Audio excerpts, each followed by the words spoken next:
예루살렘을 향해서 올라가시는 길에 벳바게와 베단이라고 하는 마을 가까이 오셨습니다. 그때 제자들 중에 2명을 불러서 그들을 보내시면서 말씀을 하시기를, 너희들이 맞은편 마을로 들어가서 그곳에 가면 아직 아무도 타보지 않은 나귀 새끼가 있을 터인데 그 나귀 새끼를 끌고 오라. 그리고 혹시 누가 왜 그것을 끌고 가려고 하느냐 그렇게 물으면 주께서 쓰시겠다 하라라고 하는 그런 말씀을 하셨습니다. 오늘 우리가 읽은 말씀 가운데 보면 29절에 감람원이라 불리는 산 쪽에 있는 벳바게와 베다니에 가까이 가셨을 때 그랬는데, 예수님께서 예루살렘 성을 향해서 올라가시다가 벳바게와 베다니라고 하는 마을 그 근처에 이르렀을 때 있었던 일입니다. 이 벳바게와 베다니는 가까이 인접했던 마을인데 주님께서 이제 그곳에서 제자들을 맞은편 마을, 그러니까 아마 베다니라고 하는 그 마을로 보내시면서 하신 말씀입니다. 가서 너희들이 그곳에 가면 나귀 새끼가 있을 터인데 그곳을 가서 끌고 와라. 그렇게 말씀을 하셔요. 왜 그것을 끌고 가려고 하느냐 물으면 주께서 쓰시겠다고 그렇게 말씀을 하면 된다. 그런 말씀을 하세요. 예수님께서 이 베단이라고 하는 마을에 자주 계시면서 거기서 또 나사로의 집에 묵으시는 그런 적도 있었어요. 그래서 이 베다니는 나사로와 또 그의 누이들 마르다 마리아가 함께 살던 그런 마을인데, 예수님께서 이제 그 나사로의 집에서 묵으시는 일도 있었고 아마 그곳에 자주 드나드셨던 것 같아요. 그래서 이 베다니에서 예루살렘으로 올라가시는 그때에는 이 베다니에서 예루살렘까지는 뭐 그렇게 크게 먼 길이 아니기 때문에 한 3km 정도 되는 그런 뭐 거리라고 그래요. 그러니까 평상시에는 아마 걸어서 올라가셨던 것 같아요. 그런데 이번에는 주님께서 이제 그 예루살렘으로 올라가시면서 타고 가실 나귀 새끼를 가서 끌고 오라. 그렇게 이야기를 합니다. 굳이 그냥 걸어가셔도 될 텐데 왜 굳이 나귀 새끼를, 그것도 아주 뭐 좀 그 큰 나귀가 아니라 조그마한 나귀 새끼, 아무도 타보지 않은 그런 나귀 새끼를 끌고 오라고 말씀을 하셨을까? 예수님께서 만왕의 왕으로 메시아로서 예루살렘에 올라가실 때 아주 멋진 말을 타고 올라가시면 모를 텐데 왜 나귀 새끼를 타고 가시려고 하실까? 그런 생각을 하기도 합니다. 구약성경 스가랴 9장 9절의 말씀을 보면 예수님께서 스가랴 선지자를 통해서 이제 메시아가 오실 것이고 그가 나귀를 타고서, 작은 나귀를 타고서 나귀 새끼를 타고 올라갈 것을 미리 예언을 하신 적이 있습니다. 스가랴 9장 9절 말씀을 보면 이렇게 기록이 되어 있어요. 우리 한번 같이 읽어볼까요? 시온에 따라 크게 기뻐할지어다. 예루살렘에 따라 즐거이 부를지어다. 보라, 내 왕이 내게 임하시나니 그는 공의로우시며 구원을 베푸시며 겸손하여서 나귀를 타시나니 나귀의 작은 것 곧 나귀 새끼니라. 예수님께서 나귀 새끼를 타고 예루살렘에 올라가시는 것은 다른 이유가 아니라 하나님께서 이미 선지자를 통해서 말씀하셨기 때문에 그 말씀을 이루시기 위함이라고 하는 것입니다. 이 나귀 새끼 한 마리를 데리고 가지고 오면 예수님께서 그것을 타고 가겠다. 그렇게 말씀을 하고 있는데, 이 마가복음이나 누가복음에는 아직 타보지 않은 나귀 새끼라 그렇게 얘기를 했지만 마태복음에는 조금 달리 표현을 했어요. 마태복음 21장 2절에 보면 너희 맞은편 마을로 가라. 그리하면 곧 메인 나귀와 나귀 새끼가 함께 있는 것을 보리니 풀어 내게로 끌고 오라. 이 마태복음에는 너희들이 맞은편 마을로 베다니로 들어가면 거기에 나귀와 나귀 새끼가 함께 매여 있는 것을 볼 것이라. 그러니 그것을 끌고 오라는 거예요. 아직 아무도 타보지 않은 나귀 새끼를 끌고 오라고 하는 것은 나귀 한 마리를 끌고 오라는 거예요. 그런데 나귀와 나귀 새끼를 끌고 오라. 그러면 몇 마리 끌고 오라는 거예요. 좀 어렵죠? 아직 아무도 타보지 않은 나귀 새끼를 끌고 오라 그러면 나귀 몇 마리 끌고 오라는 거예요? 한 마리. 근데 너희들이 가서 나귀와 나귀 새끼를, 함께 있는 나귀 새끼를 끌고 오라. 그럼 몇 마리 끌고 오는 거예요? 2마리 끌고 오라는 거예요. 왜 복음서마다 이렇게 다르냐 말이야. 하나님의 말씀을 똑같이 기록을 해야지 왜 이렇게 다를까? 많은 사람들이 마태복음에서 이 나귀와 나귀 새끼라고 표현을 한 것은 아마 모르긴 해도 나귀 새끼를 끌고 올 때 그 나귀 새끼가 편안한 마음으로 낯선 사람을 따라서 갈 수 있게 하기 위해서 그 어미 나귀까지 같이 함께 데리고 오라 하는 아마 그런 말씀이지 않겠나 하는 그런 해석을 하기도 합니다. 어찌됐든지 간에 주님께서 나귀 새끼를 끌고 올 때도 나름대로 배려를 하셨던 것 같아요. 주님께서는 제자들에게 나귀를 데리고 올 때 무슨 말을 해야 될지를 먼저 말씀을 하셨어요. 틀림없이 너희들이 가서 이야기를 하면 왜 그것을 끌고 가려느냐 그렇게 질문을 할 터인데 그러면 주께서 쓰시겠다고 말을 해라. 여러분 그러지 않겠어요? 가가지고 내가 이 나귀 새끼를 한 마리 좀 데리고 가야겠습니다. 그러면은 그 나귀 주인이 예 알았습니다. 그러겠어요? 왜 가지고 가려고 그러는데요? 왜 끌고 가려고 그러는데요? 그러지 않겠어요? 그렇게 질문을 하면 주께서 쓰시겠다고 하라. 그래서 어떤 사람들은 주님께서 이렇게 말씀하시는 것은 미리 나귀 새끼를 가져가기로 예약을 해놓고 돈도 다 주고 예약을 했기 때문에 주께서 쓰시겠다고 하라 그러면 무슨 말인지 다 알고 예약받았기 때문에 내어줄 것이다. 그렇게 해석을 하는 사람도 있지만 그러지 않고 아마 베다니에 있는 많은 사람들이 나사로나 그 누이들뿐만 아니라 많은 사람들이 이미 주님을 알고 주님께서 행하신 일들을 알기 때문에 주님을 존경하는 마음을 사랑하는 마음을 갖고 있었기 때문에 주께서 쓰시겠다라고 그렇게 말씀하시면 아마 내어줄 것이라 그렇게도 그 생각을 하고 또 해석을 하기도 합니다. 어떻든지 간에 주님은 만왕의 왕으로 오시면서 멋진 큰 말을 타고 예루살렘으로 들어가려고 하시지 않고 나귀 새끼를 타고 들어가실 그런 생각을 하셨어요. 메시아가 세상에 올 때 만왕의 왕으로 세상을 구원하실 메시아가 오실 때에 어떻게 그렇게 초라하게 나귀 새끼를 타고 오게 할 수 있겠느냐 말이에요. 보통 위엄이 있게 큰 말을 아주 멋진 명마를 타고 오면 사람들이 다 보면서 야 대단하다 감탄도 하고 그리고 권세도 있게 보이고 그럴 텐데 왜 하나님께서는 예수님으로 하여금 나귀 새끼를 타시게 하셨을까? 주님께서 우리들에게 다가오실 때에는요 아주 근접할 수 없는 위엄 있는 모습으로 권세 있는 자로 그렇게 오시지 않고 마치 이웃에 있는 옆집에 있는 이웃처럼 우리들이 늘 평범하게 함께 지낼 수 있는 이웃의 모습으로 우리들에게 다가오시는 거예요. 주님은 지금까지도 우리들에게 오실 때 우리가 감히 그 앞에서 가까이 하지도 못할 정도로 그렇게 아주 그냥 위엄 있고 그 권세 있는 그런 어려운 모습으로 우리들에게 다가오시지 않고 평범한 우리의 이웃과 같은 그런 모습으로 우리들에게 다가오신다는 거예요.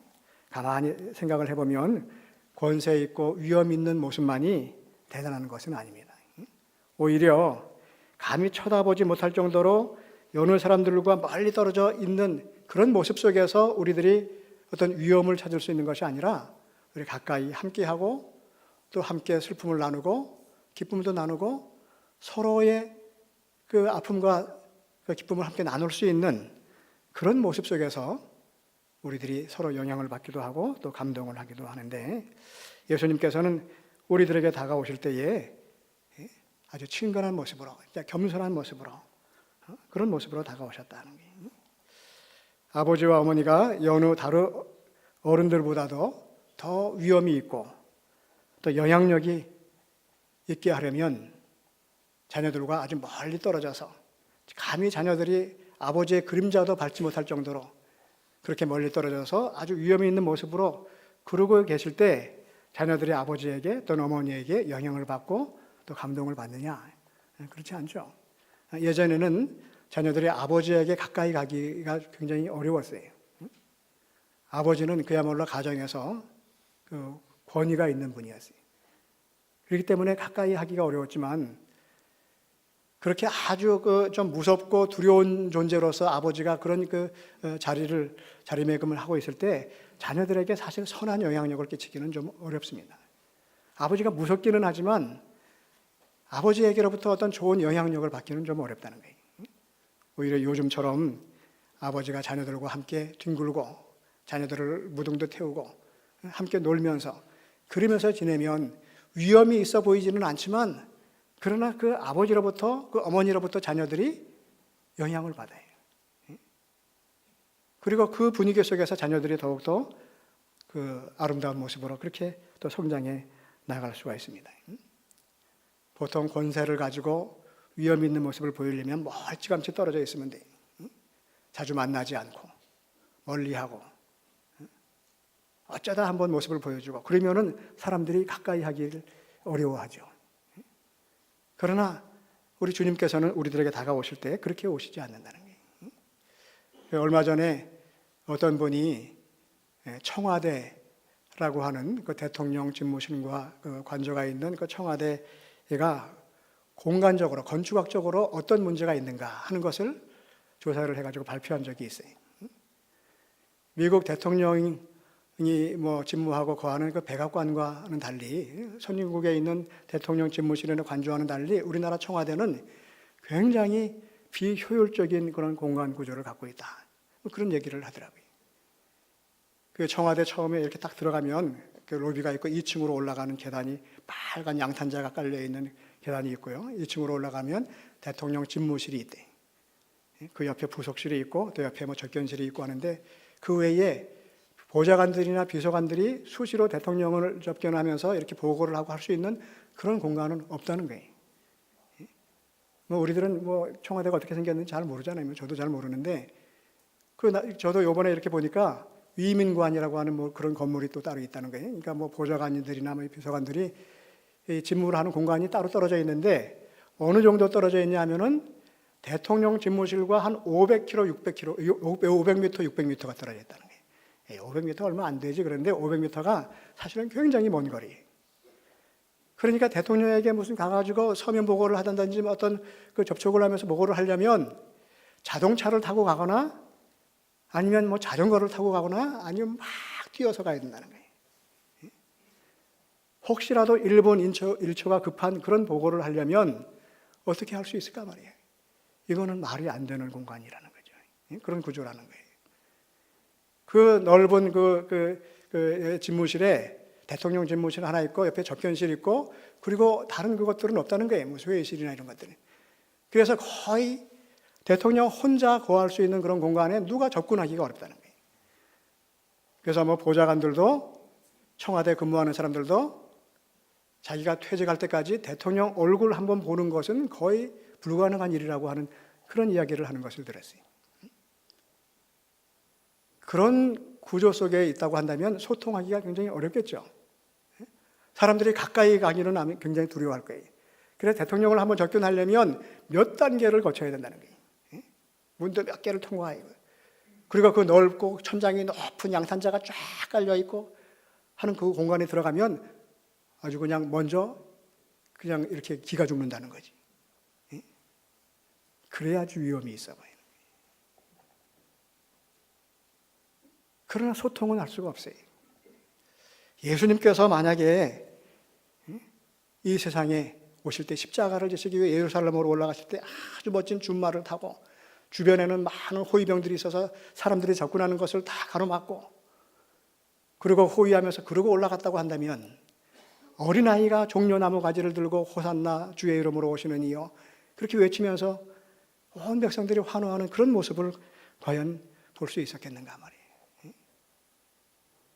위험이 있는 것은 좋지만 그러나 함께 하지는 못해요. 우리들이 누군가와 함께하는 기쁨을 나누고 또 서로 간에 소통하고 서로 간에 영향을 받고 선한 영향력들을 미치려면 그러면 멀리 떨어져서 위험 있고 권세 있는 모습으로 있는 것이 아니라 함께 뒹굴면서 함께 소통하고 함께하는 시간들을 가질 수 있어야지만 합니다. 주님께서는 마구간에 누우시고 나귀 새끼를 타셨지만 그러나 어느 누구보다도 힘이 있으시고 권세가 있으셨어요. 본인 스스로가 권세 있는 모습을 보여주려고 하지는 않으셨지만 그러나 주님께는 남들이 다가갈 수 없는 그런 그 힘이 있었다고. 주님이 다시 나귀 새끼가 가는 길마다 많은 사람들이 자기 겉옷을 벗어서 깔고 호산나를 외치면서 환호를 했습니다. 예수님께서 나귀 새끼를 타고 갈 때 많은 백성들이 어린아이도 함께 나와서 호산나 주 다윗의 자손이여 주의 이름으로 오시는 이여 그리고 환호를 했다는 거예요. 그 환호를 들으면서 만약에 나귀 새끼가 야 사람들이 나를 보고 이렇게 환호하는구나 만약에 그렇게 생각한다면 그건 착각이죠. 비록 나귀 새끼를 타셨지만 나귀 새끼가 아니라 뭐 염소 새끼든지 아무리 뭐 그 보잘것없는 짐승을 타셨다 하더라도 그 짐승 위에 타신 예수님을 바라보고 사람들이 환호를 하는 것이지 나귀 새끼를 보고서 환호를 하는 것은 아니에요.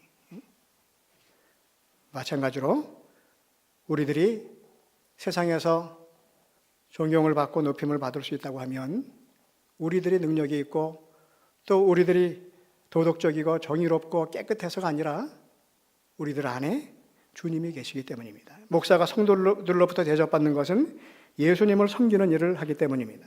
장로가 존경받는 것은 예수님을 위해서 앞장서서 봉사하기 때문입니다.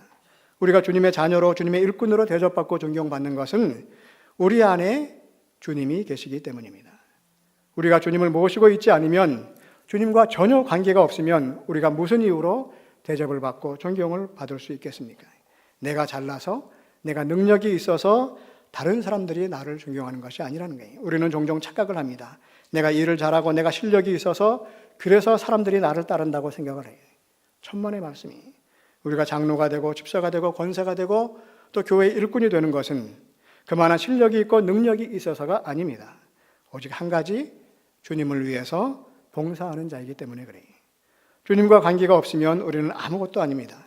주님께서 우리를 모르신다고 한다면 우리는 아무것도 아닌 사람들일 뿐입니다. 우리는 주님을 떠나서는 아무것도 할 수 없는 사람들입니다. 주님을 떠나서는 제대로 살아갈 수 없는 사람들이 바로 우리들입니다. 믿지 아니하는 세상 사람들은 잔꾀도 부리고 새파를 타고 넘는 그런 재주도 있어요. 그러나 우리 믿는 우리들에게는 그런 재주는 없어요. 일주일 내내 믿음의 생활을 하고 또 주일에도 하루 종일 교회에서 생활을 하는 성도들이 세상 사람들처럼 때로는 거짓말을 하고 등쳐먹기도 하고 그런 잔꾀를 부릴 만한 그런 힘이 없다고 하는 거예요. 그런 모습을 갖고 있지 못해요. 그러나 그럼에도 불구하고 우리들이 세상에서 어수룩한 모습으로 다른 사람들에게 속아 넘어가는 그런 모습으로 살아간다 할지라도 그래도 우리가 복 있는 자로 살아갈 수 있는 것은 주님께서 늘 우리 곁에 계시기 때문입니다. 우리는 주님 덕분에 살아가는 사람들입니다. 많은 사람들이 나귀 새끼를 타고 올라오시는 주님을 보면서 찬송하리로다. 주의 이름으로 오시는 왕이요 라고 그렇게 환호를 했어요. 찬송하리로다. 주의 이름으로 오시는 왕이요 할 때 주의 이름으로 할 때는 여기선 주는 물론 큐리오스 주인 주님을 말하지만 하나님의 이름으로 오시는 왕이요 그런 의미예요. 하나님의 대리인으로서 하나님의 권위를 입고 오시는 왕이요 라고 하는 그런 말입니다. 누가복음과는 달리 마태와 마가복음에는 주의 이름으로 오시는 이여 그렇게만 기록이 되어 있어요. 그러나 누가는 주의 이름으로 오시는 왕이여라고 그렇게 기록을 하고 있습니다.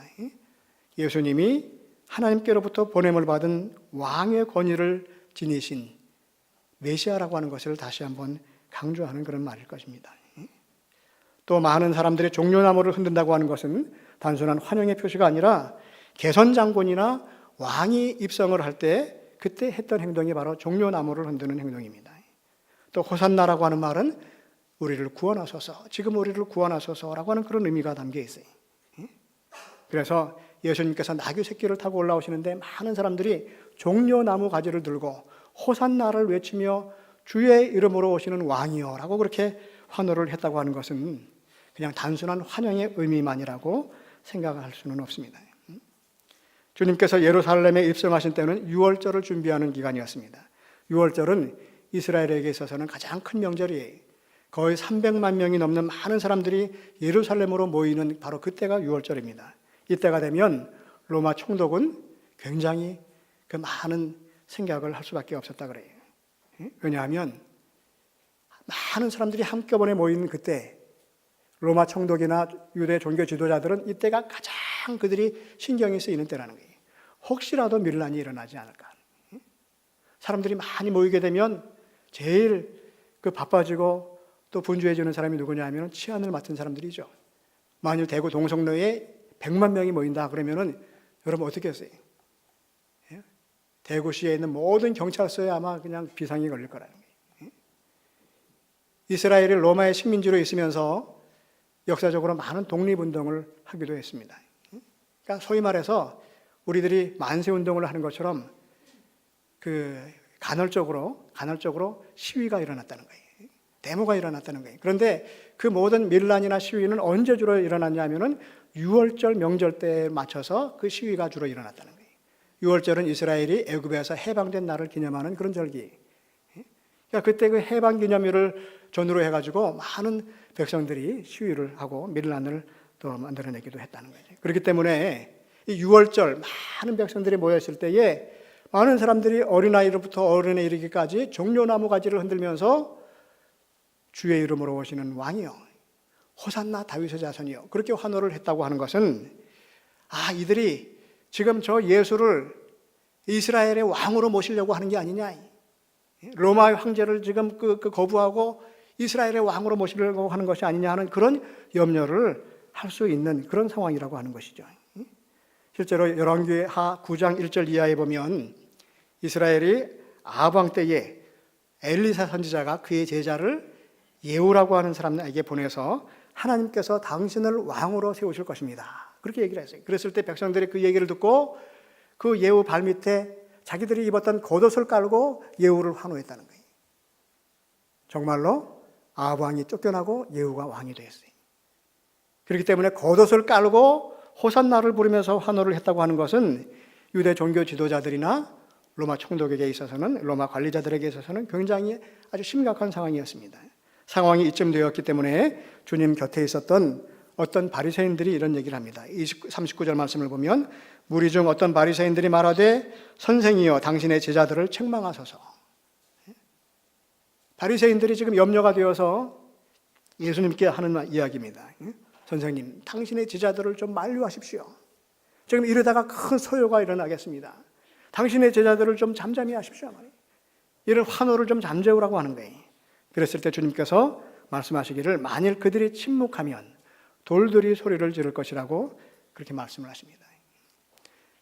평상시에는 주님이 자신이 메시아로 오셨다고 하는 것을 드러내지 아니하셨지만 이때에는 주님께서 노골적으로 자신이 메시아로 오심을 말씀을 하신 것입니다. 주님은 로마 군대처럼 모기를 갖고 있지도 않았어요. 그렇다고 세상 권세자들처럼 자기 추종자를 데리고 다니지도 않았습니다.